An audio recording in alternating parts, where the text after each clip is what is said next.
Good day and welcome to my base defense guide for Rimworld. I'm Icon and this video will guide you around how to keep your base safe and how you can defend yourself against all variations of enemies.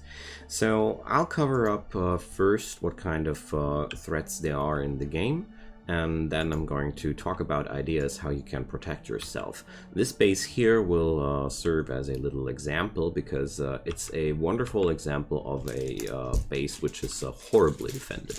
Like right now I only got this makeshift defense area here, which is really not good for anything except for looking weird. And this whole base here has everything I would need for a base, like a little crafting and community area, some storage, some food. So there's well, it's not really a optimized or professional setup, but it's ideal to show you how to defend a base. So let's get started. Enemies will always come from three different angles basically. There's one angle from around the map's edges. That's the easiest and most common way of raiders attacking you. Defending against those is usually done by one heavily guarded area for where your people are waiting for them. So we're going to do this right here alongside of the tutorial. Source 2 are enemies coming via drop pod, and they're just most of the time they're just slamming on top of your people. Drop pod attacks have a high tendency to happen exactly where your people are at, so therefore we need to put up defenses against these events too. And last but not least, since we are also playing on a mountainous area here, every tile which is under a mountain has the chance to spawn an infestation, and these infamous events bring the third source of enemies from inside your base. Well, source 2 and 3 are very similar to each other, like from beneath and from above, but they work differently in the means that by an attack that comes from underground, you can always be sure that it will be happening somewhere around the mountainous tiles. And with the attacks from above, you can only assume they will be attacking somewhere around your people, because they really like to drop pod in the vicinity of your people. If it's mechanoids, if it's raiders, well, I only made the experience they really like to land really close to your base or really close to your warehouses or something like that. Anyways, so let's get started with the defenses for the scenario 1. This here is pretty bad, and it's pretty bad because it has crazy angles, and it features a lot of options for the enemies to hide behind. So we're going to deconstruct all of this. So, wow, I can also deconstruct mountains. I wasn't aware of that. So let's get rid of all of that first. So to make this kind of defense kind of efficient, I really would like to have a spot where my people can safely defend themselves. So let's go over to the security area and set up some barricades. Pick up granite or some other stone for the barricades. These have a lot of HP. So I've decided that I want to defend my base at this spot. So we're going to put up a big bad barricade here. And if you want to maximize your defenses, you can also drop down walls in between. And your guys can then hide behind the wall and benefit from the walls and the actual barricades. Okay, now the next step I want to take is make sure that my enemies have no easy time of coming to town. So what we're going to do is we're going to draft our people here real quick. And what's very important, so this is how it looks like, is to check out what kind of weapons you will use to defend your base with. So that's why I'm putting up all my people. Wilkinson, you're unarmed, you're not allowed to stand here. So we see here the lowest range is Fugly with his revolver. So I'm going to drop a wall around here. And now we can see this is an area where Fugly will definitely be able to hit those enemies. So this is a very basic kill box design which I'm doing here.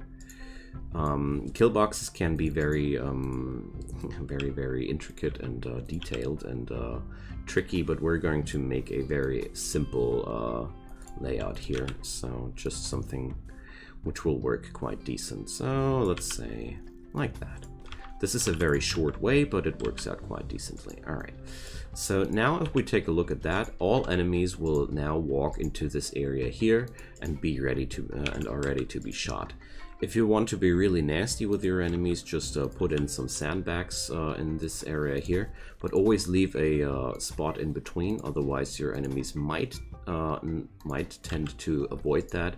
And very important is the sandbag here in front of that, and that's that. Also, these trees and such are giving your enemies also cover. There's two ways of getting rid of that. First is just cutting plants. That's the ideal way, because that would leave the soil, which has a lower walk speed. But if you're lazy and you want to have that area just ready all times, you just pave it. Pavement has the problem that it has an enhanced walk speed, so your enemies will walk faster towards you, but well, it's a really small problem in my opinion. Alright, so let's floor this, and that's just how we can do a basic defense. To make things a little bit more wholesome, I'd strongly advise you to also work with turrets and such. Also, if you have the necessary resources, put up some spike traps in those corridors. Also very helpful, something like that. But keep in mind, this is more early game focused and eats up a lot of resources. So we're also going to put up some turrets. I want to lose 1 or 2 words about turrets.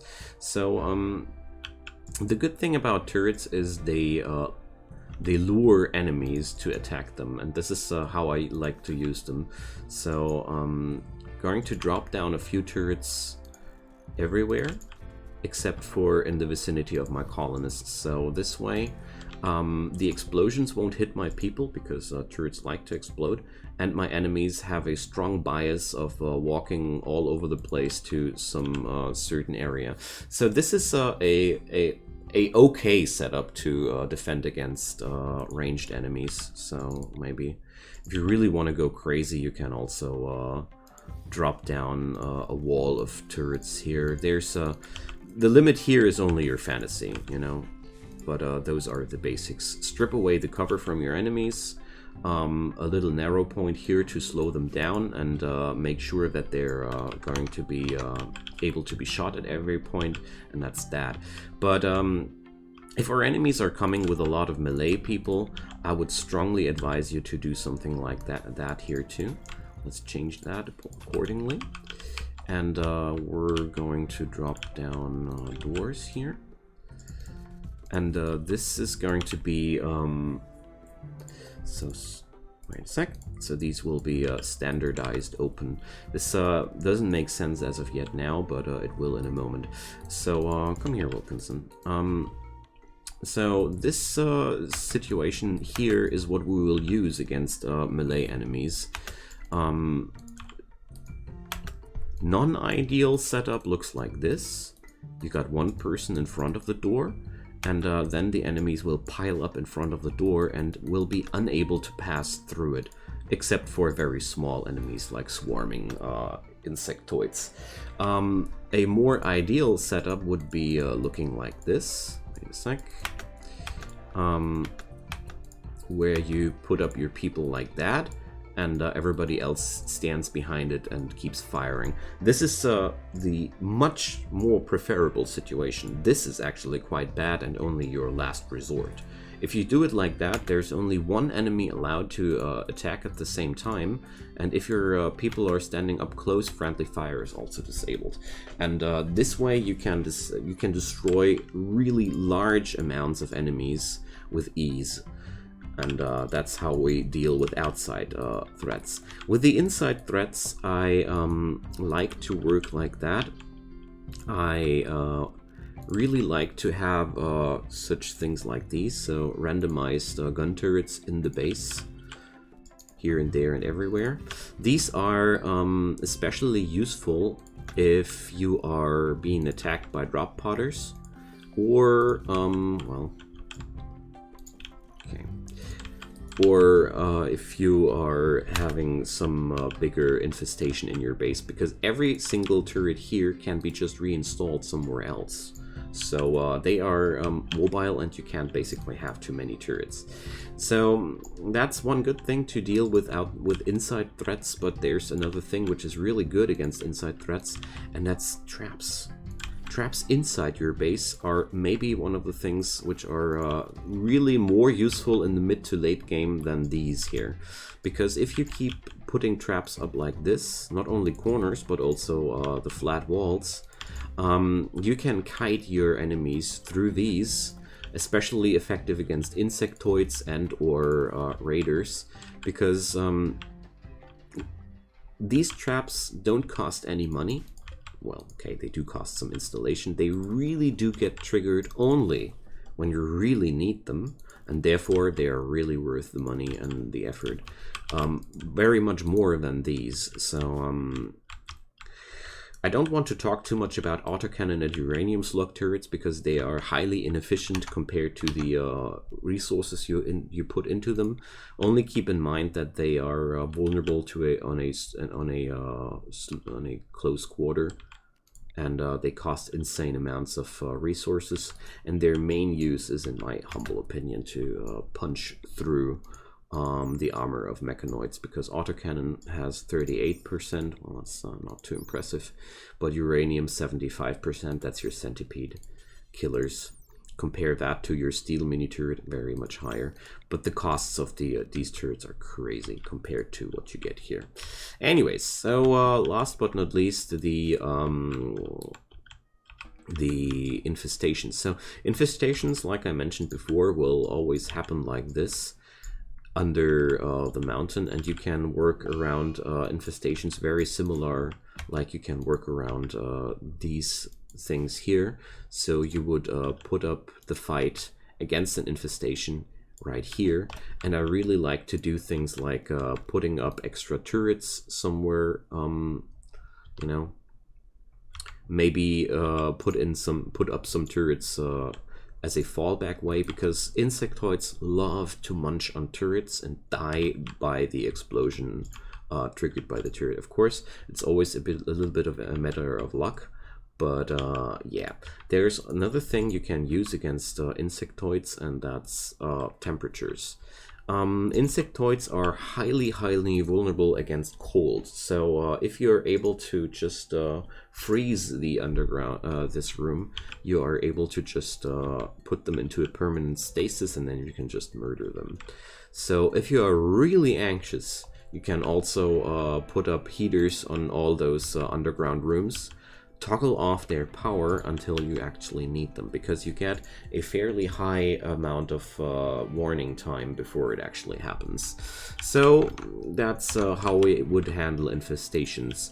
Overall, animals are your best friends in terms of infestation defenses and melee defenses, because you can send them out once they have the attack order learned. You can send them out proactively. Once they got the guard thing learned, you can draft them and just kite your people behind your animals, and sooner or later they will attach to your enemies.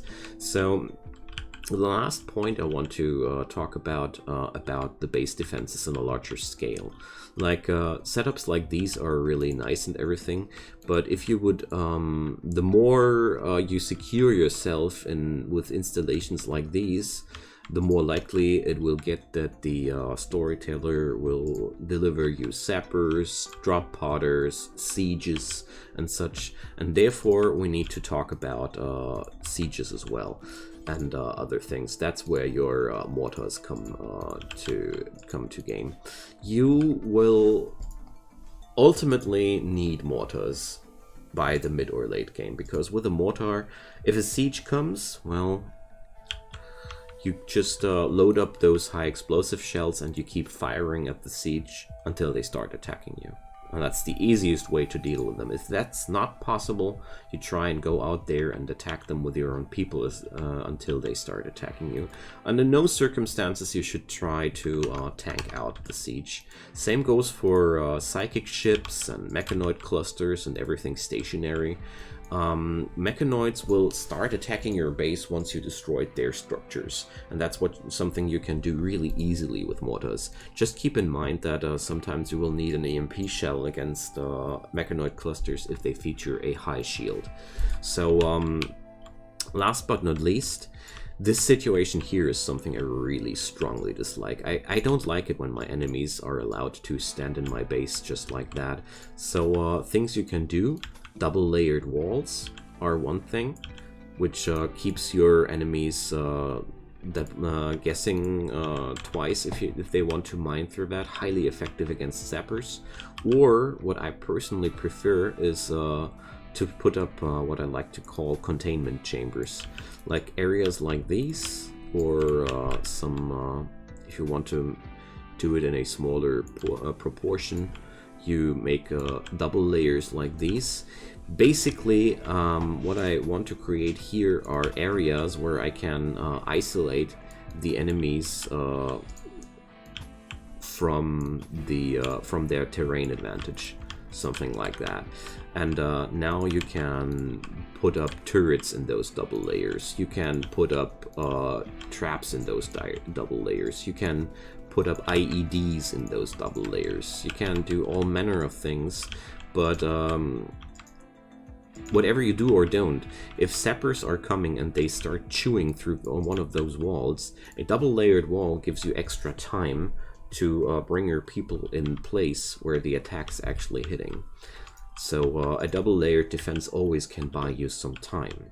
And therefore, last things to be mentioned, I personally always prefer an open base design like this over a mega base or mega building design, because this way I can always go for some guerrilla combat, like if we do something like that. If you have enemies in the base, you can kite them around the base. If you have traps everywhere, you can do a lot of things. If you got one mega building, the problem is there, your enemies will start wrecking the place, and will start putting the place on fire, and inside areas set on fire gain temperatures that are really, really deadly. Outside areas are immune to that. That's why I personally like to put my bases into outside areas. And one last thing, and I'm really done. Your power sources are best enclosed, because raiders really like to bash down everything they can put their hands on, and power sources are really vulnerable. And if your power sources die, most of the time lots of your defenses die as well, and therefore it wouldn't be beneficial for you. Alright friends, that sums it up what I have to tell you about base defenses. I hope that was helpful for you. A lot of things here were pretty basic and not too detailed, I know that, and feel free to drop some more knowledge into the comments below. I would really appreciate that if we would get a nice knowledge database below this video. And apart from that, leave a like, leave a subscribe. I really hope you enjoyed this video, and come back soon again. See you then. Goodbye.